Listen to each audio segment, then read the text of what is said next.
अशिक्षित परंतु अत्यंत सुसंस्कृत अशा उदार आणि प्रेमळ वृत्तीच्या लक्ष्मीबाईचा सत्कार करावा असे नाशकातल्या कित्येक संस्थांनी ठरवले आणि या सार्वजनिक आजीबाईंनी त्या गोष्टीला संमती दिली. आयुष्यभर अनेक विचित्र परिस्थितीशी झुंज देत देत तिने येथपर्यंत मजल मारली होती. 25 वर्षापूर्वी तिने एक कादंबरी लिहायला घेतली होती. त्या कादंबरीची आम्ही पोरांनी चेष्टा करून तिला त्यावेळी भंडावून सोडले होते. पण आजच्या तिच्या लिखाणाची चेष्टा करण्याची आमच्यापैकी कोणाचीही योग्यता नव्हती. त्या पोरांपैकी जितक्यांना ह्या सत्कार समारंभासाठी येता येईल तितक्यांनी यावे म्हणून मी व प्रोफेसर पाटणकरांनी आमच्या सह्यांची पत्रे आमच्या बालमित्रांना धाडली. त्यात सहज असे एक वाक्य लिहिले होते, आईचे वय आता फार झाले आहे, हे लिहायला नकोच. पण ह्या वाक्याचा परिणाम असा झाला की 15 पैकी 10 जण सत्कार समारंभाला हजर झाले. आमच्या मित्रमंडळींपैकी साहित्यिकांपैकी कितीतरी हजर होते. तारीख 15 डिसेंबर 1935 रोजी हा सत्कार समारंभ नाशिक येथे सर्कल थिएटरमध्ये झाला. स्मृतिचित्राचे पहिले 2 भाग प्रसिद्ध झाले होते व तिसरा ह्या समारंभात प्रसिद्ध व्हायचा होता. उत्तम लेखिका म्हणून आईची प्रसिद्धी ह्याच ग्रंथाने झाली होती. आम्हा सगळ्यांपुढे तिचे चरित्र उभे राहिले. एक मनुष्य शब्द शोधायला जिला एकदा 1 घंटाभर खटपट करावी लागली होती, तिचे शब्द आता इतके मोलाचे ठरले होते की शेकडो माणसे 1 घंटाभर आधी तिचे कौतुक करण्यासाठी थिएटरकडे जमा झाली होती. जागा मिळेना, कित्येकांना बाहेरच उभे राहावे लागले. घरी पाहुण्यांची व्यवस्था करायची असल्याने मला तेथे जायला थोडा उशीर झाला, पण तेथे जातो तो मलाही आत प्रवेश मिळणे कठीण झाले. माझ्या डोळ्यात आनंदाश्रू उभे राहिले. त्यावेळी एका संस्थेतर्फे आईच्या गळ्यात पुष्पहार घालण्यात येत होता. शेवटी तिच्या माहेरच्या नातलगांतर्फे तिला माळ घालण्यात आली. नाशिक सोडून ती पतीकडे गेली त्यावेळी हे दृश्य कोणाला कल्पनेनेही रंगवता आले नसते. व्यासपीठावर मध्ये सत्कार समारंभाचे अध्यक्ष प्र के अंत्रे, त्यांच्या एका बाजूस हरिभक्तपरायण लक्ष्मण रामचंद्र पांगारकर, दुसऱ्या बाजूस आई व सभोवताली तिला प्रिय वाटणारी इतर मंडळी बसली होती. भाषणे झाली, फार सुंदर भाषणे झाली. त्याचा विशेष हा होता की सर्व भाषणे आपुलकीच्या भावनेने ओथंबलेली होती. त्यात पांगारकरांपासून अत्र्यांपर्यंत सर्वांनी सारखाच महत्वाचा भाग घेतला होता. अत्रे म्हणाले, लक्ष्मीबाईंना टाक देखील वापरता येत नाही. त्यांनी आपले पुष्कळसे लिखाण आगपेटीच्या काडीच्या टोकाने लिहिले आहे. आपणांपैकी पुष्कळ साहित्यसेवक फाउंटन पेन वापरतात, पण त्यांना स्मृतिचित्रा इतका हृदयंगम ग्रंथ निर्माण करता आलेला नाही. ज्या काडीने लक्ष्मीबाई लिहित असत त्या काडीच्या टोकाशी असलेली जळजळीत आग त्यांनी आपल्या वाङ्मयात ओतली आहे. इतर लेखक फाउंटन पेन वापरीत असले तरी त्यांच्या फाउंटन पेनच्या शाईतून त्यांचे हृदय झरत नाही. आता मी सर्वांच्या वतीने लक्ष्मीबाईच्या पायावर डोके ठेवतो आणि शेवटी त्यांना अशी कळकळीची विनंती करतो की आपण मराठी साहित्याची इतकी उदंड सेवा केली आहे की आता आणखी लिहा असे आम्ही तुम्हाला सांगणे म्हणजे आम्हाला अंतःकरण नाही. आम्ही निर्दय कठोर आहो असा अर्थ होतो. आपल्या उतार वयात आपण पूर्ण विश्रांती घ्यावी व आपले आयुष्य अत्यंत आनंदात व विसाव्यात जावो अशी मी प्रार्थना करतो. शेवटी आईने भाषण केले. त्यात ती म्हणाली, ज्या दिवशी मला पूर्ण विराम मिळेल त्याच दिवशी माझ्या लेखनाला पूर्ण विराम मिळेल. आणि खरोखरच म्हटल्याप्रमाणे शेवटपर्यंत ती लिहित होती. त्यात तिने खंड पडू दिला नाही. स्मृतिचित्राच्या 4थ्या भागाचे अर्धे लिखाण पुरे झाल्यावर व ख्रिस्तायनाचा 74वा अध्याय लिहिल्यावर तिने लेखणी खाली ठेवली आणि सत्कार समारंभातील भविष्यवाणी 3च महिन्यात खरी केली. 8 दिवस राहिले. आई जळगावला सौ आनंदीबाई शिर्के यांच्याकडे गेली होती. तिथे तिला इन्फ्लुएन्झा झाला. तिला तेथून तिच्या मानसकन्येने म्हणजे डॉक्टर पद्माबाई शिंदे यांनी आपल्याकडे भुसावळला नेले. माझी पत्नी आजारी होती. तिला घेऊन मी अकोल्यास गेलो होतो. आईला इन्फ्लुएन्झा झाल्याचे डॉक्टर पद्माबाईच्या पत्रावरून आम्हाला कळले व तेथून खामगावला जाण्याचा तिचा बेत अकोल्यापर्यंत कुजबुजला गेला. तो तेथे ऐकू आला. पत्नीला अकोल्याला ठेवून मी नाशकास परत आल्यावर मला चैन पडेना. मी नानाला जळगावला पाठवले. तो दुसऱ्या दिवशी आईला घेऊन आला. ती बरी दिसली. आजारी होती असे डॉक्टर पद्माबाईचं पत्र पाहून मी जी कल्पना केली होती तशी ती मुळीच दिसली नाही. आल्याबरोबर भेटता येईल तेवढ्यांना भेटून ती आली. मी म्हटले, आई आता तू दमली आहेस, नुकतीच तापातून उठली आहेस, तेव्हा आता काही दिवस ख्रिस्तायन राहू दे. तिने माझे म्हणणे कबूल केले. इतक्यात सोपानदेव रेकॉर्डिंगसाठी मुंबईला जायला निघाले व त्यांच्या पत्नींना सोबत म्हणून आई त्यांच्याकडे निजायला गेली. आजीबाई बरोबर मुलेही गप्पा मारायला गेली. 8:30-9च्या सुमाराला मुले येऊन सांगू लागली की आजीबाई धर्मात्मा पाहायला निघाल्या. मी नानाला पळत जाऊन तिला थांबवायला सांगितलं, पण नाना परत येऊन सांगू लागला की त्या गेल्या. मला आईचा मोठा राग आला. नुकतीच आजारातून उठलेली, थंडीचे दिवस, 9च्या शोला गावात सिनेमाला जाऊन रात्री 12-1ला परत यायचे, पण तिच्या उत्साहाला कधी सीमाच नव्हती. पप्पा वारल्यावर आई म्हणे, टिळकांनी आपले मरण ओढवून घेतले. स्वर्गात त्यांची गाठ पडली म्हणजे मी त्यांच्याशी आधी सपाटून भांडेन. आईला जसे पप्पांशी भांडावेसे वाटले तसे आज मला तिच्याशी भांडावेसे वाटते. दुसऱ्या दिवशी बोललो नाही, पण तिसऱ्या दिवशी बोललो. तो ती म्हणाली, अरे परवा गेले न कालही पुन्हा गेले होते. मी अगदी हतबुद्धच झालो. तिला म्हटले, आई आता ते काही चालायचं नाही, तू आता इकडे निजायला ये पाहू कशी आजपासून. तेव्हा तिने कबूल केले की आता जपेन व सोपानदेव परत येताच घरी येईन. पण तो योगायोग आला नाही. त्याच रात्री 2-3च्या सुमाराला लीलाबाई घाबऱ्या येऊन हाका मारू लागल्या. नाना व मी खालीच निजलो होतो. लीलाबाई सांगू लागल्या, आई फार घाबरल्या आहेत, चला त्यांना फार थंडी वाजते आहे. मी पुढे धावत गेलो. नानाने व अशोकने मागाहून पाणी गरम करून रबरी पिशव्या व औषधे वगैरे आणली. आईला इतकी कमालीची थंडी वाजून आली होती की सारी पांघरुणे घातली. वर अशोक व नाना निजले. आत गरम पाण्याच्या पिशव्या ठेवल्या तरी ती थडथड उडत होती. सोपानदेवांच्या घरी कोणी पुरुष माणूस नव्हते. 2 लहान मुले तेवढीच. लीलाबाई, नाना, अशोक व मी पहाटेपर्यंत बसून राहिलो. पहाटे आईला ताप भरला. मला त्या दिवशी नांदगावला काम होते व दुसऱ्या दिवशी जळगावला काम होते. जळगावचे काम दुसऱ्या दिवशी सकाळीच करून परत तापाच्या पाळीपर्यंत येता येण्यासारखे होते. पण पाय निघेना. आई सारखी म्हणत होती की तू कामाला जा. तिचे प्रेमळ शब्द अजून माझ्या कानात घुमतात. बाळ्या जा बरं, मी बरी आहे, काळजी करू नको, जा बरं बाळ्या. ती मला कधी बाळ्या म्हणत नसे, पण त्या दिवशी मी जाईपर्यंत अत्यंत प्रेमळ स्वराने तिचे एकसारखे हेच चालले होते. हाताला ताप लागत नव्हता, पण अंगात बराच ताप असला पाहिजे, किंवा तिच्या मानाने तो ताप बराच असला पाहिजे. मी डॉक्टरला आणले व त्यांनी मलेरिया आहे अशी खात्री दिल्यावर मी निघालो. जाताना तिच्याजवळ जाऊन उभा राहिलो. तिचे डोळे मिटलेले होते. झोप लागली असावी असे मला वाटले. पण मी जवळ जाताच, बाळ्या जा बरं, मी घरी आहे, काळजी करू नको, असे ती म्हणाली. मला कसे तरी वाटले, पण मी तसाच निघालो. नांदगावला कसं तरी काम आटपून तसाच रात्रीच्या गाडीने जळगावास पोचलो. मध्यरात्र टळून गेली होती. स्टेशनात गाडी शिरताच प्लॅटफॉर्मवर फडणीस दिसले. त्यांना पाहताच पोटात धस्स झाले. चला घरी चलता, पण मला वाटते तुम्ही आत्ताच परत जावे. आता गाडी आहे, पाटणकराची तार आली आहे. मी तार वाचली. तारेत मला परत बोलावले होते, पण का हे काही कळवले नव्हते. त्यामुळे मी अगदीच घाबरून गेलो. आपण नाशिक सोडल्यावर काही कमी जास्त झाले की काय कळेना. सारी रात्र बसून काढली. पहाटे नाशकास उतरलो. आता काय झाले आहे समजायचे कसे. घरी येताच आधी समोर सोपानदेवांच्या घराकडे नजर फेकली. बाहेर एक कंदील जळत होता. इकडे आमच्या घरातही सामसूम दिसत होती. पुन्हा घाबरलो. नानाने दार उघडताच आजीबाईंचे कसे काय आहे म्हणून विचारले. तो म्हणाला, आजीबाई बऱ्या आहेत. माझ्या जीवात जीव आला. पाटणकरांना रात्री डॉक्टर वर्टींनी सांगितले होते की हार्टला अतिशय अशक्तता आलेली आहे. ते ऐकून पाटणकरांनी मला ती तार केली होती. काहीही असले तरी ती बरी आहे हे ऐकून आनंद वाटला. त्या दिवशी तिला भेटायला खूप माणसे आली. ताप आला नाही, मात्र विनोदाला व प्रेमळपणाला भरते आले. काही स्त्रिया भेटायला आल्या तेव्हा आई त्यांना म्हणाली, अगं तुम्ही माझा सत्कार समारंभ केलात ना, तेव्हा मला लागली आहे दृष्ट. थोड्या मीठ मोहऱ्या ओवाळून टाका माझ्यावरून. सर्वांना मोठी गंमत वाटली व त्या हसू लागल्या.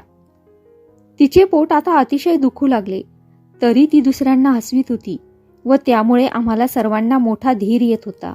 संध्याकाळी डॉक्टर वर्टी म्हणाले, हे पहा, पोटात असे मध्ये टेंगळासारखे काहीतरी दिसते आहे. मला वाटते तुम्ही दुसऱ्या एखाद्या डॉक्टरला कन्सल्टिंग करता आणा. डॉक्टर वाबळे यांनी डॉक्टर रॉबिन्सन्सना आणले. त्या तिघांनी मिळून बराच विचार केल्यावर डॉक्टर वाबळे व डॉक्टर रॉबिन्सन्स यांनी सर्जन मेजर प्रे यांना आणले. इकडे ही गडबड चालली आहे तो जहाल मंजुळाबाईंची मुलगी तुळसाबाई येऊन दाखल झाली. त्यांना आई आजारी असल्याची गंधवार्ताही नव्हती. तुळसाबाईंना पाहून आईला आनंद वाटला. डॉक्टर लोकांनी चिकित्सा करून ठरवले की इंटेस्टायनल ऑब्स्ट्रॅक्शन आहे व त्याचे ऑपरेशन झाले पाहिजे. त्यांचे बोलणे इंग्रजीत चालले होते, पण आईला ते सारे कळत होते. मला एका बाजूला घेऊन डॉक्टर रॉबिन्सन्स म्हणाल्या, ऑपरेशन करायला पाहिजे, तुमचे काय म्हणणे आहे? मी म्हटले, मी तिला विचारतो. इतक्यात लीलाबाई आईला सांगू लागल्या, अहो आई, तुम्ही भिवू नका, ऑपरेशन करणार नाहीत काही. पण आई त्यांना हसून म्हणाली, अगं, ऑपरेशन करायचेच असले तर ते केलेच पाहिजे. मला ऑपरेशनचे काही भय वाटत नाही. आईचे हे धीराचे शब्द ऐकून मी म्हणालो, आई, ऑपरेशन करायचे आहे, तुझ्या मनाची तयारी आहे ना? ती म्हणाली, मी अगदी तयार आहे. वीक हार्ट म्हणून मला तार आली होती. वास्तविक तेथे असलेल्या आमच्यापैकी एकाचेही हार्ट तिच्या इतके सशक्त नव्हते. आईला डॉक्टर वाबळेंच्या मोटारमध्ये निजवल्यावर निघता निघता आई म्हणाली, अगं, माझ्या बहिणीला सांगा मी परत येईन, काळजी करू नको. ही बहीण म्हणजे माईसाहेब बेदरकर. त्या बिचाऱ्या आजारी होत्या, पण त्या तशाच उठून काठी टेकीत टेकीत बाहेर आल्या व त्यांनी आईला भेटून घेतले. रात्रभर दवाखान्यात ऑपरेशन वाचून जे करता येण्यासारखे होते ते सारे मेजर यांनी करून पाहिले, पण काही उपयोग झाला नाही. सकाळीच 8 वाजता ऑपरेशन करण्याचे ठरले. तिच्या खोलीतून बाहेर जाण्याच्या आधी नर्सबाईंनी तिचे केस विंचरून 2 वेण्या घातल्या. मी ध्रुवाला घेऊन तिच्याकडे गेलो तर ती त्याला म्हणाली, बघ ध्रुवा, कसे लहान पोरीसारखे माझे सोपस्कार करताहेत. स्ट्रेचरवर घालून तिला ऑपरेशन रूममध्ये नेताना तोंडावर ऊन येत होते, म्हणून डॉक्टर शेखबाईंनी तिच्या तोंडावर चादर घातली. ती दूर सरकवून त्यांना आई म्हणाली, अगं, मला का तू भित्री समजतेस? ऑपरेशन रूमच्या बाहेर आम्ही सगळे चिंताग्रस्त मनाने उभे होतो. आईला आत नेल्यावर 1 घंटाभर तरी तिचे बोलणे ऐकू येत होते. मला वाटे ऑपरेशन रहित झाले तर बरे. इतक्यात एक नर्स कशाला तरी बाहेर आली. तिला विचारता ऑपरेशन चालू असल्याचे तिने सांगितले. आई डॉक्टरांशी गप्पा मारित होती व तिथेही थट्टा विनोद चालला होता. शेवटी मेजरनी त्यांना बोलू नका म्हणून सांगितले. मेजर ग्रेनी मला तेथेच एक खोली दिली होती, त्यामुळे मला आईजवळ राहता आले. तुळसाबाई तर एकसारखी बसूनच होती. ऑपरेशन संपल्यावर अर्ध्या पाऊण तासाने आई शुद्धीवर आली व मला म्हणाली, दत्तू, ध्रुव आला होता ना रे? त्याची माया आहे रे मजवर, तो बिचारा बाहेरूनच डोकावून जातो. मी ध्रुवाला आणून तिच्यापुढे उभा केला. त्याच्या पाठीवर हात फिरवल्यावर तिला फार समाधान झाले. नाना तिच्याजवळ उभा राहिला होता. त्याची मॅट्रिकची परीक्षा जवळ आली होती. त्याला तिने आग्रहाने परत पाठवून दिले. माझ्या पत्नीला मी झाल्या हकीकतीचे पत्र टाकले व कळवले की येण्याची घाई करू नको, कारण घरात 2 आजारी माणसाचे करणे फार कठीण जाईल. पण आपण येथील सामानासुमानाची बांधाबांधी आटपताच नाशकास येत असल्याची तिचे पत्र आले. मी येऊ नको म्हणून तिला तार केली. इकडे अशी तार केल्याची मी आईला सांगितले असूनही तिने 2 वेळेस रूथ आली का म्हणून विचारले. मी तार नसती केली तर बरे झाले असते असे मला वाटू लागले, पण माझ्या तारेचा काही उपयोग झाला नाही. रूथ आली व आईच्या उशाशी जाऊन उभी राहिली. तेव्हा आम्हा तिघांनाही समाधान झाले. ऑपरेशन उत्तम झाले. 3ऱ्या दिवशी आईने मला सांगितले, आता 1च टाका काढायचा राहिला. मला आनंद वाटला, पण आता तिला खोकला येऊ लागला व छाती भरू लागली. आता 2 दिवस राहिले होते. या 2 दिवसात तिने जे धैर्य दाखवले, जी उदार वृत्ती दाखवली, जी उमेद दाखवली, ती खरोखर अवर्णनीय होती. रोगी अतिशय अशक्त झाले असल्याने भेटायला कोणाला येऊ देऊ नका असे डॉक्टरांनी मला बजावून सांगितले होते. तरी दिवसभर सर्व दर्जाचे स्त्री पुरुष एकसारखे येत. त्यांची समजूत करता करता आमची पुरेवाट होत असे. इकडे पुढल्या दाराने मी माणसे लावून द्यावी तर मागल्या दाराने माणसे आत येऊन बसत. आणि ह्यात विद्यार्थी विद्यार्थिनींपासून तो विद्वान मित्रमंडळींपर्यंत सर्व तऱ्हेच्या श्रीमंतांचा व गरिबांचा भरणा होता. ह्या 2 दिवसात तेथे घडलेल्या बारीकसारीक गोष्टींची माहिती नंतर सोपानदेवांनी मिळवून जे लिहिले आहे त्यातून काही आज खाली देत आहे. असल्या तऱ्हेच्या पोटाच्या ऑपरेशनचे रोगी सांभाळणे नर्सेसना फार अवघड होते. कित्येक वेळेस त्यांचे हातपाय देखील बांधून ठेवावे लागतात. परंतु आमच्या आईचे नाव हॉस्पिटलमधील सर्व लोक घेत आहेत की त्यांनी औषध घेण्याच्या बाबतीत, इंजेक्शनच्या बाबतीत किंवा इतर दुसऱ्या कोणत्याही बाबतीत यत्किंचितही त्रास दिला नाही. हॉस्पिटलमधील 3 दिवसात एकदाच मात्र चिकन सूपचा चमचा घेताना त्यांनी वाकडे तोंड केले. कारण त्यांनी जन्मात कधीही मांस खाल्ले नव्हते. तरी नापसंतीदर्शक शब्द तोंडातून काढला नाही. आपल्याला वेदना होतात असे त्यांनी नर्सला केव्हाही भासू दिले नाही. त्यांच्याजवळ असलेल्या तुळसाबाई श्री भाऊसाहेबांना बाहेर येऊन 2दा-3दा सांगून गेल्या की आईसाहेब म्हणतात, प्रायमस स्टो येथून काढ व वातीची चूल आणून ठेव. भाऊसाहेबांना वाटले आईंनी अशक्तपणामुळे असा नाद घेतला असावा. परंतु त्यांना आईंनी जवळ बोलावून सांगितले, ह्या नर्सेस मोठ्या अचपळ असतात. एखादी पदर-बिदर जाळून घेईल, म्हणून हा स्टो काढून वातीची चूल ठेव. स्वतः दुःखात असतानाही दुसऱ्याची काळजी घेण्याची त्यांची वृत्ती पाहून परिचारिकांना आश्चर्य वाटले. बिछाण्यावर आणल्यावर त्यांच्या अंगाला एक कुसळ टोचले. ते चाचपून त्यांनी हातात घेतले व जवळच्या परिचारिकेला दाखवून म्हटले, हीच का ग तुमची व्यवस्था? माझ्या जागी एखादी लेकूरवाळी बाई असती तर लेकराला किती त्रास झाला असता. आता ह्यापुढे चादरी चांगल्या तपासून घेत चला.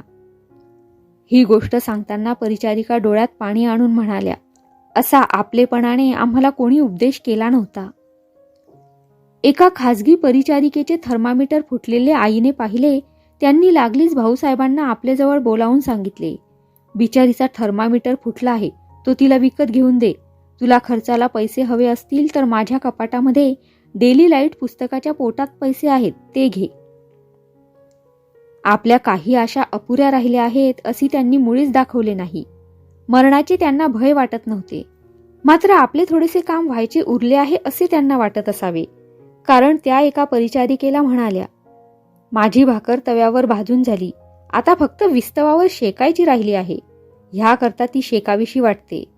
माझ्या लेकरांना ती बाधायला नको. स्मृतिचित्राचा 4था अर्धवट राहिलेला भाग व ख्रिस्तायांचे शेवटचे अध्याय तपासायचे राहिले आहेत. ते संपून मग आपली जीवितयात्रा संपवावी असा त्यांचा मानस असावा. 23 तारीख रात्री पाटणकर दवाखान्यातून परत गेले. त्यांनी मला सांगितले, डॉक्टर म्हणतात आता बरे आहे, तेव्हा तू निज, तुळसाबाई तुला उठवतील. मला ते खरे वाटले. पाटणकरांची रात्री तेथेच आईजवळ राहण्याची इच्छा होती. पण इतिहासाची पुनरावृत्ती होऊ नये म्हणून ते मुद्दाम गेले.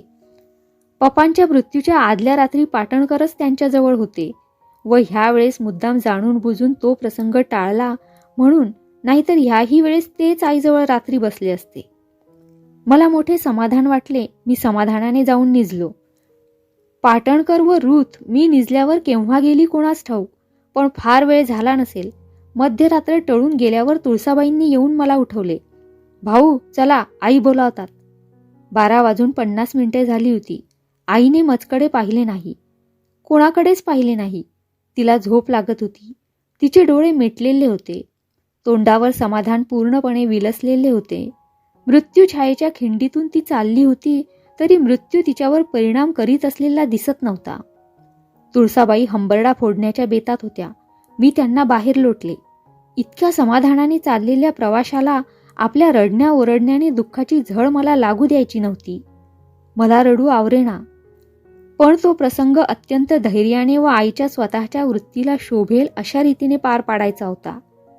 मी परमेश्वराची व आईची मनातल्या मनात प्रार्थना केली व परमेश्वराच्या कृपेने व आईच्या शील प्रभावाने त्या प्रसंगाला तिला शोभण्यासारखे मला वागता आले. 18 तासांनी तिचे शरीर स्मशानभूमीकडे नेले. प्रेतयात्रेच्या वेळेपर्यंत तिच्या चेहऱ्यावरील स्मित व समाधान ही नाहीशी झाली नाहीत. प्रेतयात्रेस सर्व धर्माचे, सर्व तऱ्हेचे, सर्व विचाराचे युरोपियन व हिंदी स्त्री पुरुष नाशिकहून व परगावाहून आले होते. आईच्या चरित्राकडे व शेवटच्या घटकेकडे पाहिल्यावर मला त्या दिवशी टिळकांची एक कविता सारखी आठवत होती. शेवटी शवपेटिका स्मशानभूमीकडे नेताना कोणते गीत म्हणावे म्हणून मला भजनी मंडळींनी विचारले व मी तेच गीत सांगितले. जिंकून मरणाला जीव कुडीतून गेला, अक्षयतेचा अधिकारी हा इकडून तिकडे झाला.